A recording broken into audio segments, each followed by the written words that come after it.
భారత ఎన్నికల కమిషన్ ఎన్ని అవకతవకలు చేయాలో అన్ని అవకతవకలు చేసింది.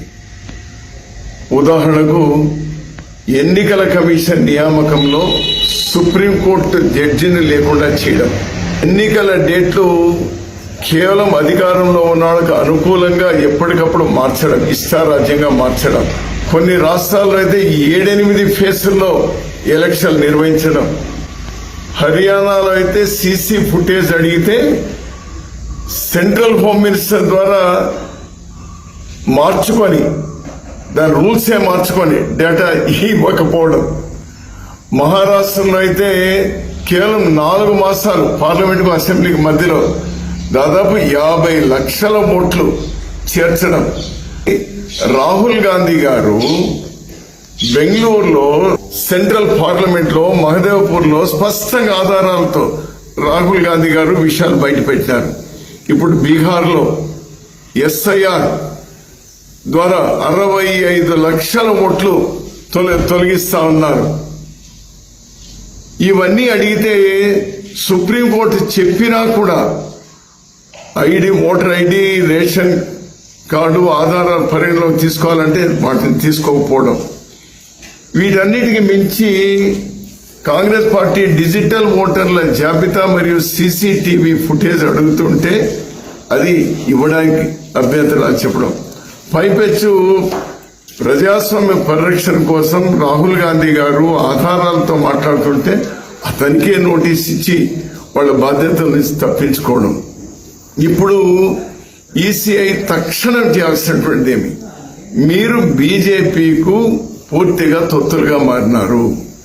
మేము డిమాండ్ చేస్తున్నటువంటిది ఈరోజు నైతిక బాధ్యత వహించి వీటన్నిటి కూడా ఎవరైతే కేంద్ర ప్రభుత్వం వాళ్ళ కబంధ హస్తాలతో నలిపివేస్తారో ఎలక్షన్ కమిషన్ మీరు అక్రమంగా గెలుస్తూ వచ్చినారో నైతిక బాధ్యత వహించి ఈరోజు కేంద్ర ప్రభుత్వం వెంటనే వైదొలగాలి. దేశ ప్రజాస్వామ్య పరిరక్షణ కోసం రాష్ట్రపతి వెంటనే కలుగు చేసుకోవాలి. సుప్రీంకోర్టు దీన్ని సుమోటోగా తీసుకొని, ఇంతకు మించి సుప్రీంకోర్టుకు అత్యంత ప్రాధాన్యమైనది వస్తుందని అనుకోను. సుమోటోగా తీసుకొని టైం బౌండ్ లో 1-2 రోజుల లోపల ఎంక్వైరీ చేయించాలి.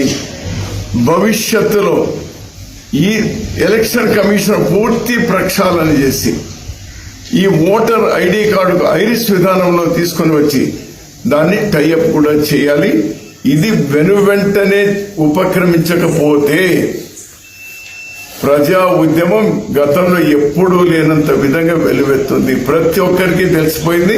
పోయిన 10 సంవత్సరాలు ఇవన్నీ దొంగ ఎలక్షన్లు, దొంగ ఎంపికలు అనేటువంటి తెలిసిపోయింది.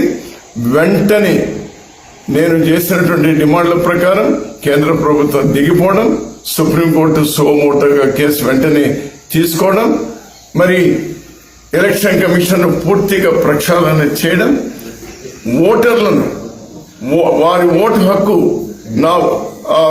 హక్కును భద్రపరిచి వాళ్లకు భంగం కలగకుండా చూడడం అనేటువంటి అత్యవసరంగా ఉంది.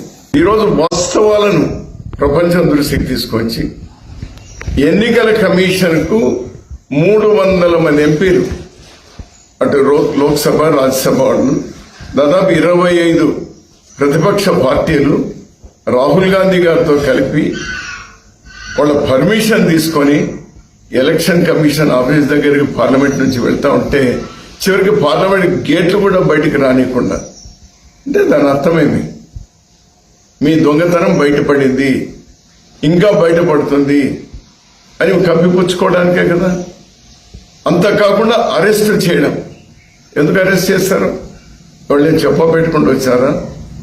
పర్మిషన్ తీసుకునే కదా, ప్రజలతో ఎన్నికైనటువంటి వాళ్ళు కదా. దీన్ని పూర్తి ఖండిస్తా ఉన్నాం. ఇది ఇంకెన్నో రోజులు మీ ఆటలు సాగవు. అయిపోయింది, మీ టైం అయిపోయింది. మీ ఎంత అక్రమంగా ప్రజల అభిప్రాయం విరుద్ధంగా మీరు అధికారాన్ని చేజిక్కించుకుంటూ వచ్చినారో అర్థమైపోయింది.